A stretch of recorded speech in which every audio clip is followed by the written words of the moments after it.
What's up everybody, how you guys doing? Welcome back to the channel. You probably heard of the show My Strange Addiction. If not, it's a show that people go and explain their weird addictions. On today's video, this woman claims that she drinks both animal and human's blood. Right when you thought that you've seen everything, My Strange Addiction show is there to prove you wrong. Are you guys ready? Let's go! My name is Michelle. I am 29 years old. I am a tattoo artist, and I am addicted to drinking animal blood.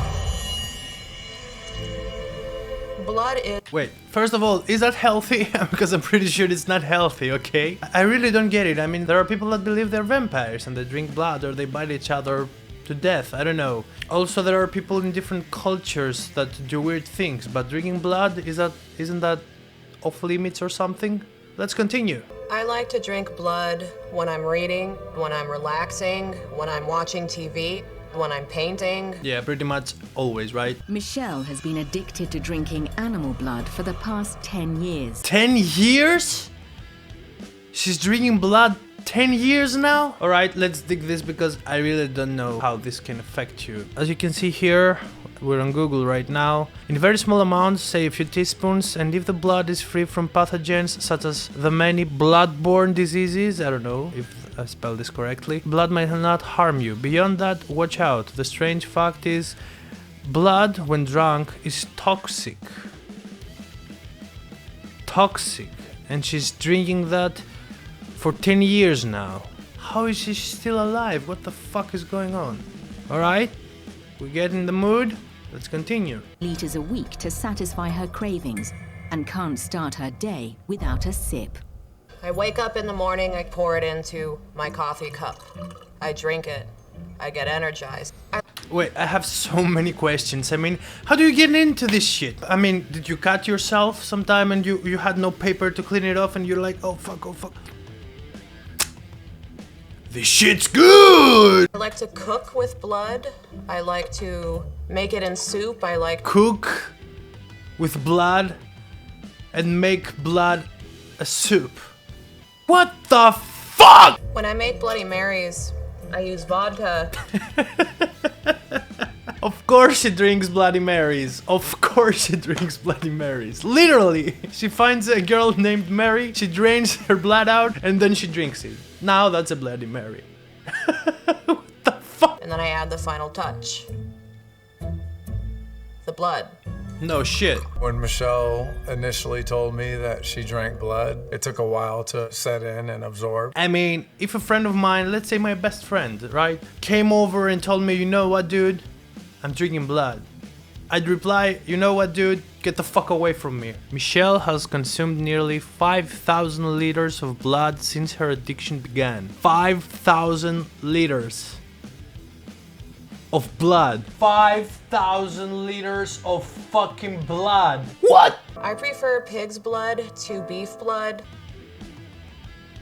What do you want me to say? You heard it yourself. She has preferences. She prefers the pork blood over beef blood. Ah, the things I do for this channel.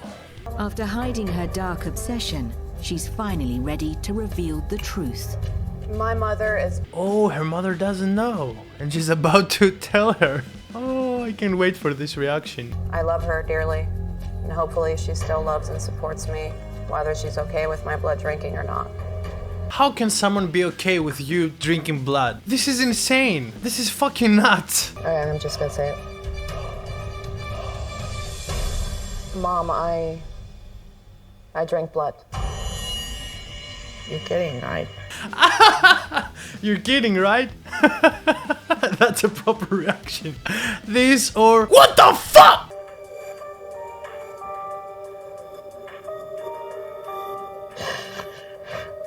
Mom, why would you do that?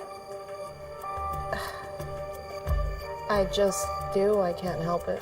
What do you mean you can help it? Just quit drinking blood. Just quit it. Is it addictive? I'm not a scientist or anything, but I'm pretty sure it's not addictive. Maybe in your head it is, but it's not like nicotine or alcohol or serious drugs that your body actually craves them, you know? This is addiction. Again, I'm not a scientist, so I have no clue. Just saying. If you guys actually know if drinking blood is addictive, please comment down below. I'm really interested to find out. Or if you know any fucking body that actually drinks blood.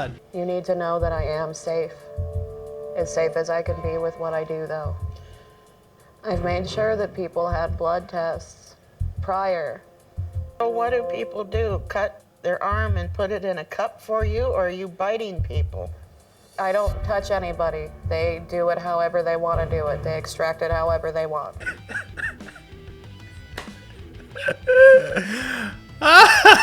She actually have suppliers.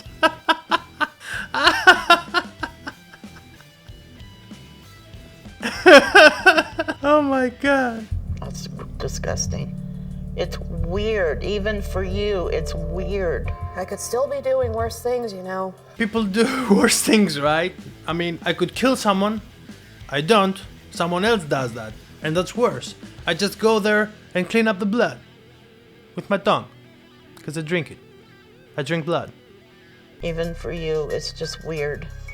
I really don't think it's that weird. I've been doing it for years. Just because you're doing something for years, it doesn't mean that it's not weird. And because of that mindset, people are getting into really, really, really serious situations. It's something that people always should consider and keep in mind. But don't you think you should go to a doctor and get a checkup? Good physical? Discuss it with the doctor. I know what the doctor's gonna say. I know everybody just sees the downsides and being worried about it. It's just not safe. People always see the downsides.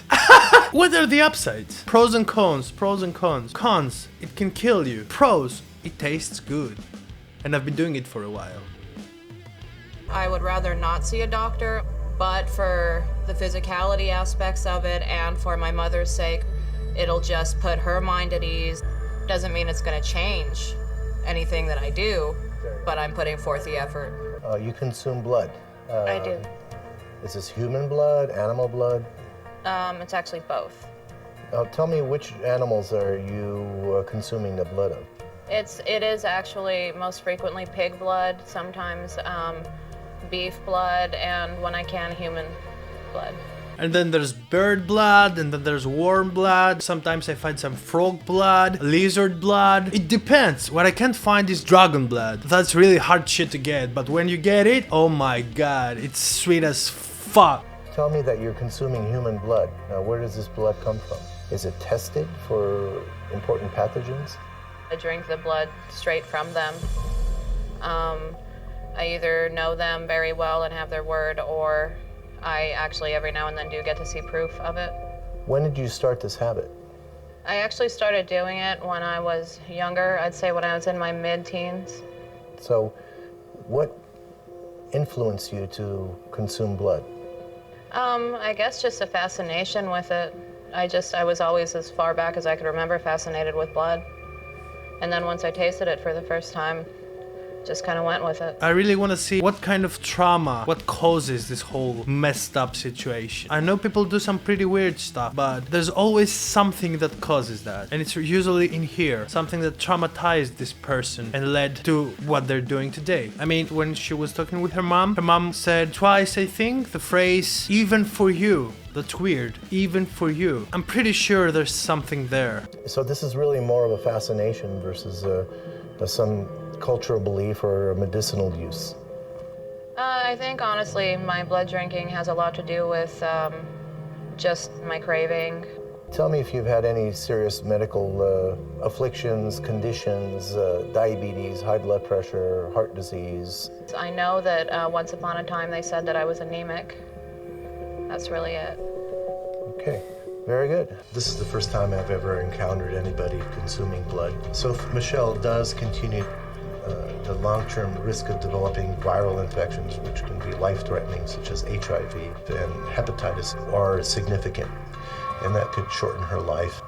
I'm happy to say that the viral studies, which included the hepatitis and HIV, were negative. Additionally, I want to talk to you about the iron studies. You are anemic, as you claimed. Okay. There are issues and concerns that I have that I would like to discuss with you. One has to do with microorganisms, namely viral infections in terms of you pretty much know that there's gonna be a problem eventually. When there's a doctor there saying, you know, that's really bad for your health, you should actually realize it. But then you have to find the root of the problem. The risks are very high that one day that you might come across one of these pathogens, and it could lead to serious pathologic changes and lead to a serious illness for you. The other important thing that I'm concerned about is the consumption of blood can lead to a condition called hemochromatosis, which is iron overload syndrome. So iron overload is a serious condition which can damage your heart, damage your liver, lead to diabetes down the line. The one thing the doctor told me about the blood drinking in excess that I was kind of curious about was apparently you can get some disease where your iron is super duper high. I was completely unaware of that. That was more shocking to me than the viruses and stuff. Okay, so we're getting there, right? She actually realized that there are problems that can be caused because of that. And right when I stopped the video, I could see some, I don't know if that's self-harm, but seems like cuts. Do you happen to know if there's something in freezing it that does kill bacteria? Certain bacteria are resistant to cold temperatures and get reactivated on room temperature. This is something that I would strongly discourage you to continue. Bravo to the doctor, right? I know this is a show, but he's actually explaining stuff and he's not like, bitch, just quit it. Bitch, just quit it. I knew pretty much what the doctor was going to say. I might not have known certain virus names, but I did know that they were there. The main thing that I got from this doctor's visit is that I'm going to definitely make it more of a habit to come to the doctor, get my blood tested. But from where I stand now, my blood drinking will not stop. Alright, I actually make this video so I can laugh and you guys can laugh with me. I really don't like the serious side of stuff, but for me, this is something like self-harm, and this is a huge issue. It's really sad to see what the mind can do to you. And when you're traumatized, most people can't understand. I mean, you saw my reaction. I'm like, what the fuck is that? She's drinking blood. This is silly. But in her head, she created this whole situation that even if it's drinking blood, it's helping her feel better. I think that if you have someone in your family that does something like that, don't laugh at him or her. Try to help them. This is serious and it can lead to way worse situations. So please, if you have anyone in your family that's traumatized, if you know it, good. If you don't and you see some weird behavior, try to help them out. Trust me, depression and trauma is something that no one should go through alone. Anyway, alright guys, thank you very much for watching. I hope you enjoyed the video. I'm really sorry for taking it on the serious side for a while. Again, I hope you enjoyed the video. If you did, please leave a like, comment down below what's your opinion about this video, and also please subscribe to my channel. It's gonna help me a lot. To do so, you can click this button right here or the link in the description, and make sure you check out this video right here so you can help the channel even more. See you on the next one. Blah!